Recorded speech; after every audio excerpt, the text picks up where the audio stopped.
What's up, everybody? Steve here. I've got a very special guest. It's Gibby Eagle. She's actually one of our own. She's a real estate agent with Maxim Realtors. That's our office here in Southwest Florida. And I'm extremely proud of her because she went ahead and she started her journey on essentially house hacking. So let's just dive into this. So what did you buy? So I bought a property off of McGregor in the historic district of Fort Myers, Florida, and it had a in-law suite in the backyard. So I, did some renovations inside there to turn it into a functional rental property, which I have now turned into an Airbnb. That's awesome. Now the in-law suite, it's a detached house, or is it attached to the house? It's detached. I have a two-car garage out back, so it's attached to the two-car garage. Nice. So it's completely separate from the single family home. And now you live in the single family home, correct? I do. Yep. Okay. Yep. And then the garage, who's able to use the garage? Is that yours or is that the guests? I just use it for myself. I have my golf cart in there and my vehicle, and I just switched out the locks on the garage door. So, when the Airbnb guests are in there, they cannot access the garage. Nice. That's Yep. awesome. hmm So I knew you were planning for something like this. So what was your plan during the search? What were you looking for? Well, in the beginning, I started looking at duplexes. I knew I wanted to invest. I wanted something to invest my money in that would be a long-term residual income. My main goal was to do a duplex, live in one side, rent out the other, and then eventually, after a year or so, rent out both sides and then do it again. But during COVID, I just started to browse a little bit more options, and this property popped up, and I looked at it and I was like, I don't know. And then I went back and looked at it and I was like, why don't I go check it out? And the second I went and looked at it, I'm like, this has so much potential. I never thought of, hey, why don't I get something with an in-law suite and, reevaluate. My main goal was annual income, annual rental. But when I saw this, I'm like, I could make more money doing this, put it on, if Airbnb or VRBO, home away. So it totally changed my gears in my brain when I saw this property. No, I love it. So to kind of recap, you were initially looking at duplexes. You're going to live on one side and then get an annual tenant on the other side. And hmm now with this situation, you're living in the main house, which is probably more comfortable, more privacy, right? Yep. I've had 5 guests so far. I just listed this September 1st and I've had 5 rounds of guests and I've never seen any of them. Wow. So it's kind of, they come and go and, they have access. I put a key lock on there. So, they can go in and out as they please. Easy access. They don't need me to enter when they arrive. I just send them the lock or the key lock code and they can go as, whenever they want. So That's awesome. I love it. I mean, as you know, I invest in, vacation rental properties as well. And it's cool too, because if you think about it, even if you have overflow guests, you can block out dates. If you have family coming into town or whatever the case is, mhm. you can block that out as opposed to an annual tenant. Like you can't do much with it. With this, you have way more flexibility. Yeah, and I love that Airbnb. There's so much protection on there. They can't see me and I can't see them until they officially book. So, there's a lot of privacy in there. Once they book, the payment comes through. So, I don't even have to deal with payment. Airbnb takes care of all of that and they, deposit into my bank account. So it's Yeah. kind of, you don't have to worry about that. Okay, is my tenant going to pay their rent this month? It's paid before they even, stay at my Airbnb. Yep. Exactly. hmm So why did you? What was the point? What was your main factors you were considering when you were doing this, as opposed to just buying like a condo or a house to live in? it's a lot more freedom, like with a condo or a house. Yes, that's great, but where's the residual income coming from? Looking at the future, if I don't think I'll ever sell this property. If I decide, hey, I want to move, my thoughts are I could rent out both as Airbnb. If families come down and they have a large party, that they have the single family home and the influx could go to, the guest house out back. I could also Airbnb the guest house. I could annual rent the single family home. So it's just the potential that it has, the freedom it has is a lot different than, if I were to go into purchase a condo and have the minimal rental restrictions. Usually a lot of condos, they don't like it to be like hotel style. So you're looking at 30-day rentals, maybe 3 times a year, or an annual rental. So this just gives me so much more freedom to do as I please. I think about it, I'm paying taxes, property taxes and all that. I should be able to do what I want with my property. So that was my main focus once my gears started to change, is that this could be a long-term property that is going to bring in money for the rest of my life. Yeah, I love it. And overall minimize your expenses. So what was the cost out the door in terms of the purchase price of the property? So, well, I'm right off of McGregor. I mean, you're familiar with that area, but a lot of people may not be. This is the historic district. I'm maybe 8 houses from the river, which is amazing. I purchased this property for $285. No flood insurance, which is unbelievable. Literally the FEMA flood map cuts off right at my house, which is surprising.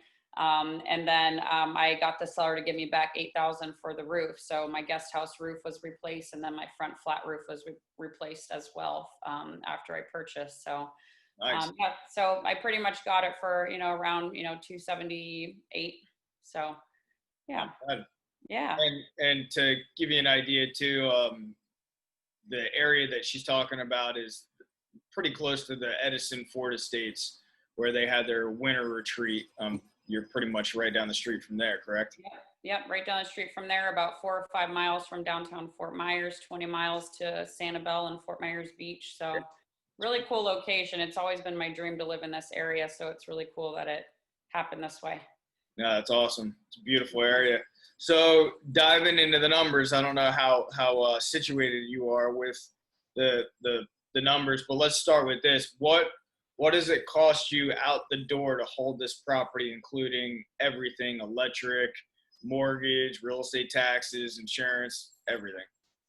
So my mortgage with my taxes and insurance, everything included is $1,788. So, Okay. and then, and the electric and everything is connected to mine. So, all of that is, I can't really say what my electric bill will be completely, but I did put a mini split in there. And so it's fully air conditioned. And when they installed it, they said it would maybe add $20 extra to my electric bill a month. Yeah. So it's very high efficient. I've only had tenants for this past month in there, and my water bill was $70. So, so it's hard to say what that will cost, but I don't see it being very pricey.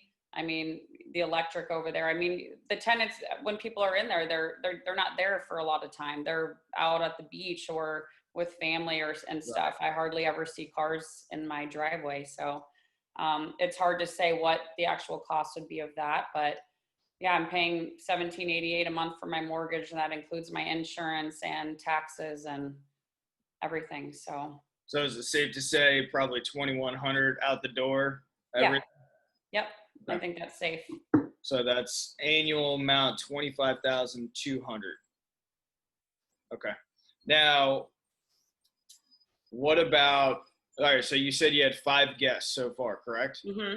What was the net amount on those 5 guests?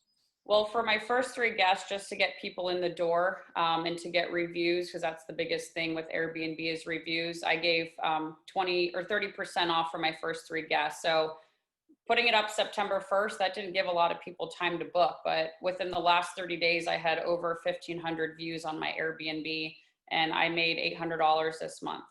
So, I mean, factoring in, putting it up September 1st, that literally gave people a month to book.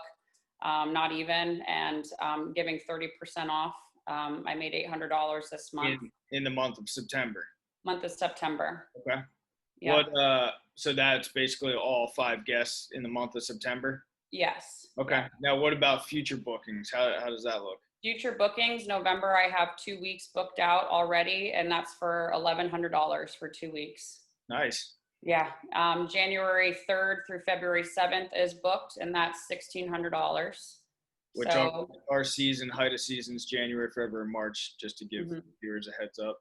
Yep. So Yep. So, January 1600. yep. And then February 24th through March 17th, I'm booked out for $1,400. Awesome. Yep. Nice job. So, I mean, that pretty much right there practically pays, most of my mortgage, or, more than half of my mortgage. So, So the cost to run your house, live in your house, and the cost to run the Airbnb, we figure about 25,000 a year. So if you average it out and you made, let's say, 1,200 per month, I don't know what were your projections?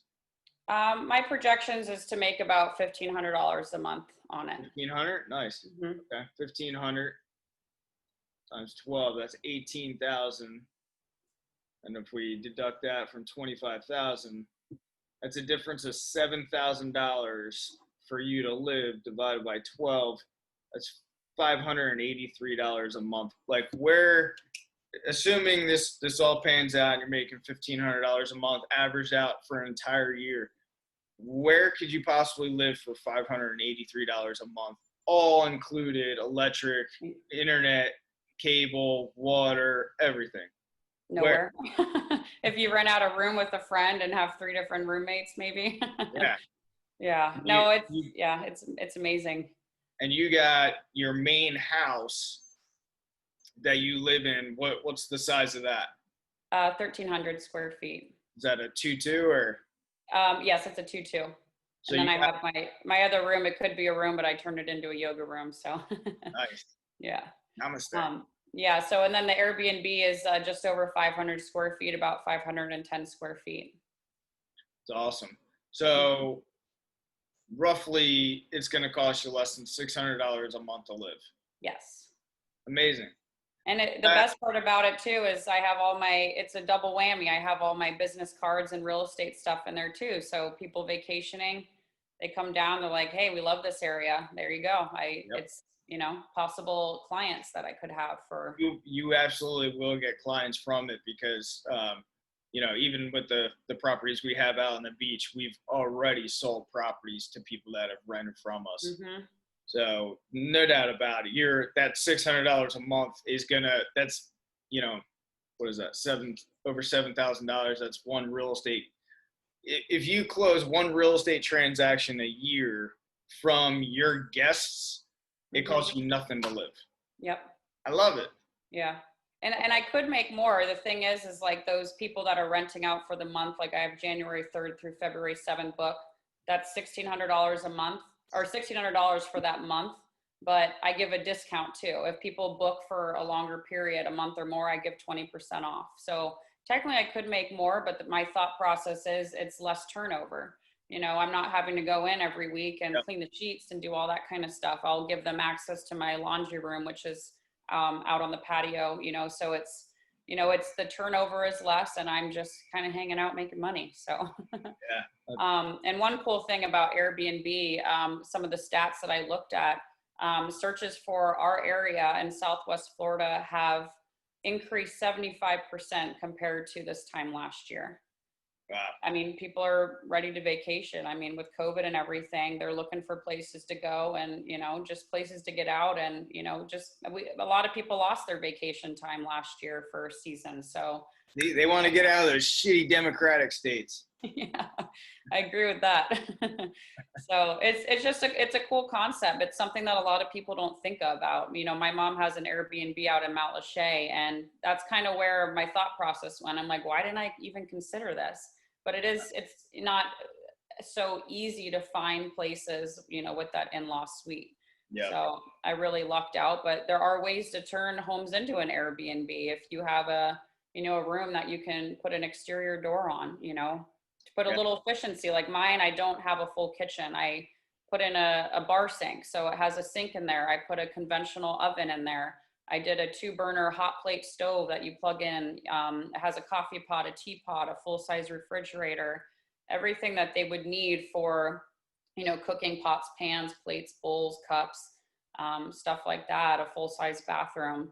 a pull-out couch if they have, if there's more than 2 guests or whatnot. But you don't need, you just need an efficiency. Put a microwave in there. A lot of people, you think they go stay at a hotel, they are They going don't out have to eat that. a lot. They Yeah. don't need a full-size kitchen. People are down here to vacation. They're going out, they're eating out. So how much money did you put into the efficiency? $2,000. Nice. Does that include furnishing and everything? Yeah, so a lot of the furniture that I used, I had, and then with my home, I just, I bought new stuff. I had the bed and all that kind of stuff. I made sure I put, all the, the covers on the beds for bed bugs and all that stuff for extra protection, so people know things are clean.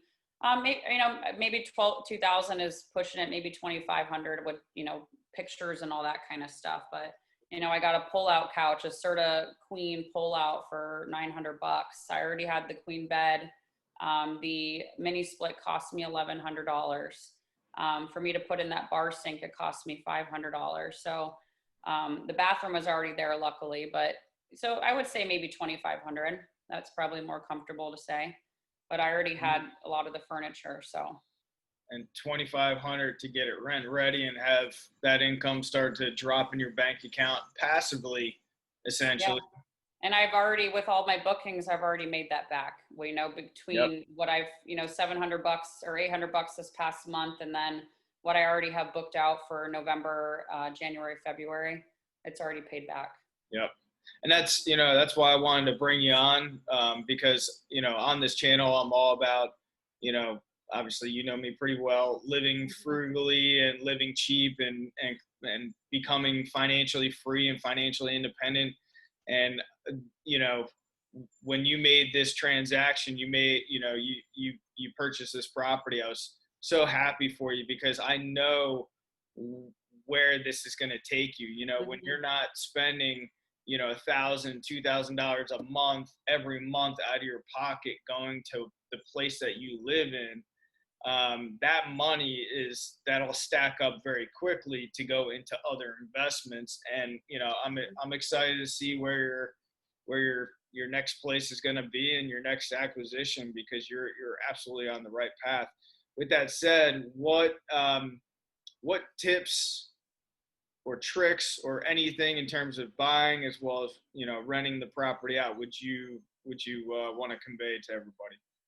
Well, one thing I'd like to say is listen to you, because I worked with you for about 3 years, and you've been instilled in my brain about living debt-free, living just living with freedom, it's just, that's my main thing when I started with Maxim, is that's what you put into my brain. So it was just, I'm not going to just go buy a house. A lot of people said, oh, you could have bought a brand new home for that price. I'm like, just watch me, watch what's going to happen when I start making money on this. But my main thing would just be to just think about like retirement, think about your future. Like, don't think about now. Don't think about, oh, I could have this beautiful home. Like, think about investment wise, something that's going to, bring you in money to go do the freedom stuff, go on vacation, stuff like that, knowing that you're not married to your home, married to your mortgage. That's the biggest thing, is just start thinking with a passive brain of the future. It's this property will be in my life forever, and it will consistently make me money. I know that we're in a state where people are vacationing, so get past that point of annual rentals. If you're here and you can, I go out there and clean it myself, so I'm saving money on that. Yes, I could hire someone, but you can get past that annual tenant mindset, because you can make more money doing vacation rentals. So well, actually, you make money because you charge the guest a cleaning fee too, don't you? yeah, I do. So I charge them $100 cleaning fee. So you make extra money actually. Yeah, so yeah, technically I am. I'm the cleaning lady, but I know that it's getting done, especially with COVID and stuff. I know that I'm scrubbing and bleaching, and that, if I had a cleaning person go in, yes, I'm not going to say they would do a horrible job, but I know that I'm comfortable with people going in there and that it's spotless. So yeah. And in the future, when you build up more rental properties, you'll probably outsource that, but based on your experience, even cleaning and knowing how you want Mhm. it done, you can train the next person how Exactly. what your expectations are as well, because you've been in Yeah. the trenches and have done it. And Uh, with the money I'm making, I may be on vacation one of these times when I get a booking. So I may have to call someone, hey, I yeah, need you to get in there and make sure everything is good to go. But one thing that's great about it is I've set up, I have my business account, but I set up a business savings. So all the money I'm making for the Airbnb goes into my business savings. So it's kind of out of sight, out of mind, whether I want to invest that into another property, or my other thought is to, do some remodel in my home. So that's, there's the money to, redo it, rather than thinking, oh, I need to save up this money. That money's there, whether I decide to use that to reinvest or to do some renovations. So, yeah, that's smart play, out of sight, out of mind. I do exactly the same thing hmm with different, actually different bank accounts, and I just kind of forget about them, and yep, I don't even want to look at them until I'm like, all right, I need to buy something else. exactly. So yeah, it's there if I need it, but I hope there won't be a time that I do. It'll just be there for investment wise. So, Yeah, and you never know what, especially our real estate market. You never know what's going to happen, and if sales slow down. But mhm. obviously, and I think we need to do a whole other video on you crushing social media for your real estate business, which I think we should definitely do something like that in the future. Yeah, that would definitely be a whole nother thing. People ask me what I spend on advertisement for real estate. $0. Yeah, I love it. So So, yeah, all right. it's all about thinking smarter. That's it. Yeah. Well, I absolutely appreciate you taking the time to do this. I'm hoping, our viewers get a lot out of this. And I want to make sure that our viewers, if they are going to buy something in Southwest Florida, we're going to put all the links below in the description for you guys, but also where would people find you, as well as if they want to book your property, where would they find you on your real estate website? What is it? So my real estate website is she sells swflrealestate.com.